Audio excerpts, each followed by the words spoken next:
This is Dirshu Mishnah Berurah, Simin Yudalid, Sif Gimel. One Sif today, and today's shir is again sponsored generously. Zecher Nishmas Chaim Mordechai ben Naftali Tzvi, whose second yard is coming up on Chav Zayin Nisan. And Amir Hashem, the learning of the entire Chabura today, we're going to learn such incredible and relevant halachas. The halachas of barring a talis should bring Chaim Mordechai ben Naftali Tzvi to a higher place in the Gan Eden Shel Ma'ila. And let's get started right away, in which the Mechaber and Sef Gimel teaches us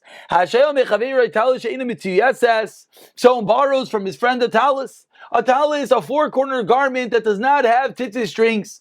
What is the halacha? Pater milahatel by tzitzis kol shoshim yom. For 30 days, similar, maybe we could say it's halachas of mezuzah and chutzaris. You have 30 days to put your mezuzah on your front door. You borrow a talis. For 30 days, you're pater from putting on tzitzis. Why? T'chsiv says the Torah kisuscha. Yesterday we learned the Xeris HaKosav of Bnei Yisrael, excluding Goyim, perhaps excluding girls, we said as well. But today says the Gemara, the pasuk is Kisuscha, has to be your clothing and not someone else's. After 30 days, why? Why are you chayiv? It's not yours. It looks like yours. People are going to think it's yours and you don't have tzitzis, so you have to put on tzitzis after 30 days. Says the Rama, let's say you returned it within 30 days and then you borrowed it again. So a question, do we say I borrowed it for 10 days, I returned it, I borrowed it for another 10 days, I returned it, borrowed another 10 days? Do we say now it's called 30 days, therefore I have to put on tzitzis? If the days do not combine, says the Rama, we need full 30 consecutive days. Concludes the Machaber. But what happens if Shala Kashi Mitzu Yatzes, which perhaps is more common as we'll see, you borrow a talis that already has tzitzis strings on it, Mevarich Oleha Miyad. You make a bracha on it right away. So it says that the Mishnah Berurah have got in test that when you borrow a talis, you do not have to put on tzitzis for 30 days, you're potter. Says the Mishnah Berurah, but what if you do? Don't think it's a bracha levatala lo yifsid. You didn't lose anything, quoting the Magen Avram. You're allowed to make a bracha if you put tzitzis on a borrowed garment. Kimai, similarly, and here we're going to have a big source. Noshim yichaz davar chamitzah seishet man grama. Even just like a woman can make a mitzvah on bracha mitzvah seishet man grama, even though they are potter, so too you can make a bracha on your tzitzis that you put on their own strings that are borrowed, even though you're potter. Umemela. And they're similarly, and because of this, Yachalates Babishabs is just Ram, you can go out to just Ram and then no you lebeged. It's a noi for the garment, it's a beautification of the garment, and therefore you're allowed to wear it out on Shabbos. Now that line, Kamay Nashim are able to make a bracha. This is a hotly debated topic, brought down later on in Shulchan Aruch. Over here in Dirshu note number 17, they quote that Rama, and this is the source in Simin Yud Zayin Sef Beis and the Beralacha on Tov Chav Beis, where it says regarding Halal. For example, like today, we're sitting here in Chol Hamoed. If a woman would want to say, a woman should surely daven, and she wants to say Halal, what could be better? Shevach Hanaidah K'the Kadosh Baruch Hu. Does she make a bracha? So any Ashkenazi girl thinks, of course. Any Sephardi girl listening says, of course not. And the reason is because over there in Simin Yud Zayin, it's a machlokes, Rama versus Mechaber. The Rama says on mitzvah seishes man grama, like we're discussing right now, women are allowed to make a bracha. Says the Mechaber, absolutely not, and that's a conventional psak halacha. Ashkenazi girls make brachas on mitzvah seishes man grama. Aside for the end of this Dirshu note quotes the Darkei Moshe with regard to Tkiyah Shayfer, it's better they do not make the bracha. Don't be meicha. That's a Rosh Hashanah topic. Every woman knows they go hear Shayfer if there's a woman's Shayfer blowing.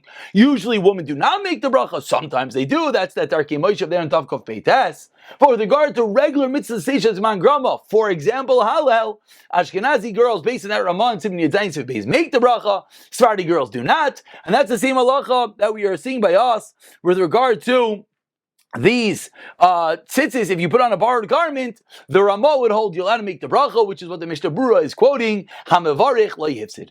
And we continue Sivkat and Yud in Mishnah Berurah, which he says is a chiyuv d'Rabbanan v'yivarich aleh. Then you can make a bracha after 30 days.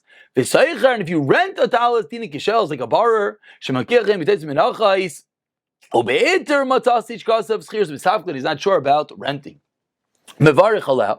Sivkat in Yud Aleph said the Mechaber, if you borrow the talis when it already had the tzitzis, then you're allowed to make a brach on it. Mevarich aleh. V'yesh machmirin v'sayrin shlo levarich, and there are machmirin, and they say you should not make a bracha elim kein naslo b'feirush b'matana manas lahachzir. The only time you can make a bracha is when you borrow the talis from your friend. He explicitly gives it to you as a gift, and then you'll return it. Says the Mishnah Berurah, almost like an avel. The consensus of the majority of the Paiskim, like the Shulchan Aruch, that you borrow a talus with tzitzis, you're allowed to make a bracha. What's the reason? When I borrow a talus, if I don't have a talus, I go to my friend, can I borrow your talus? He down with the earlier minion. Why does he give it to me? He gives it to me to wear. He gives it to me with the das, that I can make a bracha. And because halacha dictates that's the only way I can make a bracha when I borrow a talis, if it's mine, have a keilu. Therefore, it's one big keilu, it's one big as if, an unspoken tonight, an unspoken stipulation, an unspoken din. That even if neither person knows it, it sounds like. How many times we borrowed a talis, so we did not necessarily know the halacha. But the unspoken agreement is keilu nasle b'matana manas lahachzir, and therefore you'll be allowed to make a bracha kritziroi paiskim, which of course, when one borrows a talis to daven with, and we'll see in a moment, not in something else, you can make a bracha on it.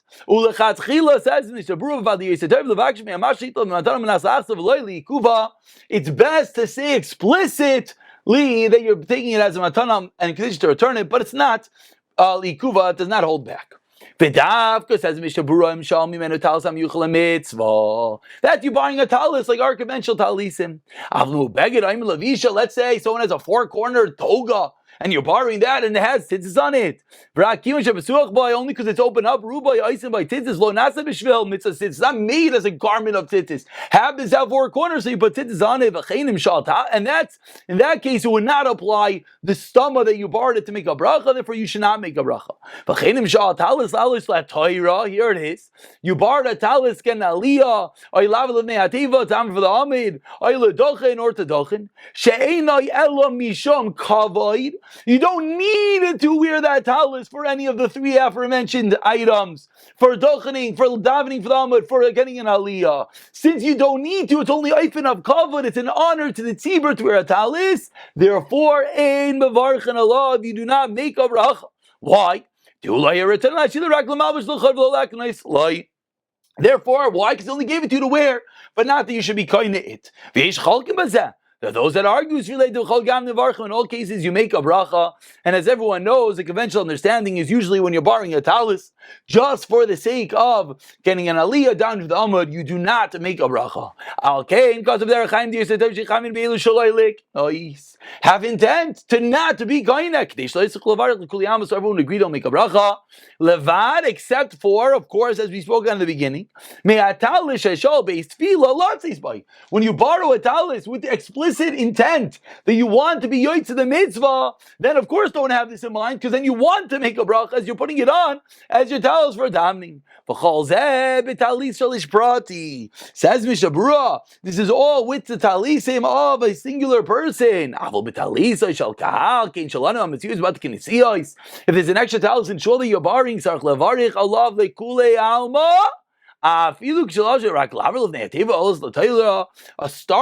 a strong statement. Says the Mishnah Berurah, you borrow a shul's talis to get an aliyah, you borrow a shul's daven to daven for the amud, you have to make a bracha.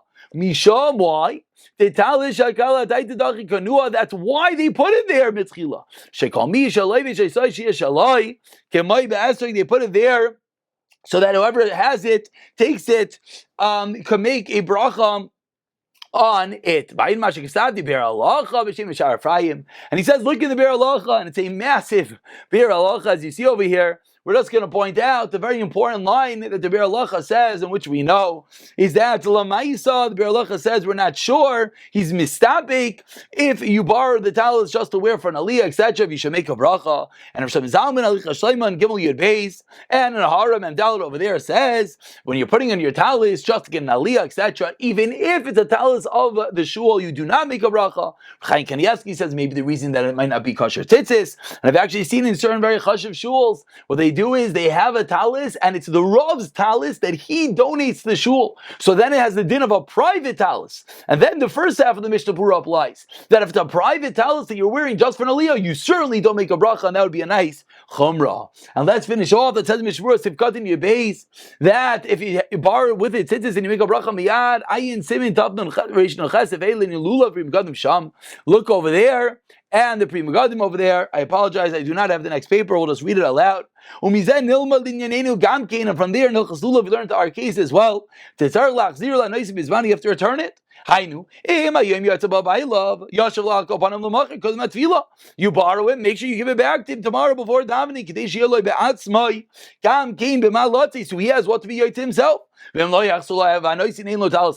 Let's say you don't return it, and he doesn't have another talis. Near the neker, a strong line. You're borrowing someone's talis, you're borrowing someone's tefillin perhaps as well. Make sure to return it. If not, you're uprooting the matana lemafreya v'loy karina bekisuscha, and you wouldn't be able to make a bracha. V'hav sheish lo talis katan mikol makom mistaver that they dakla nasla even though you have a talis katan, he doesn't give it for that. The loy kemosh kasav sever nisif chayim kam nisbayir sham dachar shiyatzabai. You have to give it back to him as matana. And this is all the halacha of the Esser over there from the Pri Megadim. Says Mishmur the same thing by us. Then when you borrow a talis, you got to return it. Nearly pasha dim this calcula talis says isla shoyel. Let's say you borrowed it and you ruin his talis. Av shoyel the oines v'lo hechzer loy k'mo shalachai ein no yoytze ba'amitzah in simtavish n'ches v'chlushim kivisham. So very important that when you borrow a talis, be careful that you return in the way that you borrow it, and of course you do not make a bracha if you're borrowing it to get an aliyah to dochin or tam for the amid, whether it's a private talis and even if it's a shul's talis. That's the bir lachan and zaman arbach. But if you're borrowing a talis in order to daven with, to be yoy to the mitzvah, then you'd yes make a bracha. We'll pick it up from the final sif in Siman Yudalid tomorrow. B'siyata d'shmaya.